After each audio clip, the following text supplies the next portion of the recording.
Morning to everyone. நம்ம இன்றைக்கி ஆசனாஸ் பற்றி நம்ம பார்க்க போகிறோம். ஃபஸ்ட்டு நம்ம பார்க்க போகிற ஆசனம் வந்து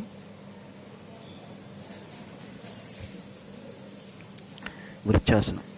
இந்த விருட்சாசனம் வந்து நம்ம வந்து காலையில் எழுந்திரிச்சோடனே எல்லோரும் ஒவ்வொரு ஆசனத்தை எழுந்தோடனே பண்ணலாம். விருட்சாசனம் ஒரு 3 செகண்ட்ஸ் ஹோல்ட் பண்ணுங்கள், ரொம்ப நல்லது உடம்புக்கு விருட்சாசனம். அடுத்து நம்ம பார்க்க போகிற ஆசனம் பத்மாசனம். பத்மாசனத்தில் 2 கால்கள் மேலே போட்டு உட்காந்து சின்முத்திராவில் உட்காந்தது தான் பத்மாசனம். இது மெடிடேஷன் பண்ணுறதுக்கு, மூச்சு பயிற்சிக்கு எல்லாத்துக்குமே நம்ம வந்து பத்மாசனம் பண்ணுறோம். நெக்ஸ்ட் ஆசனம் வந்து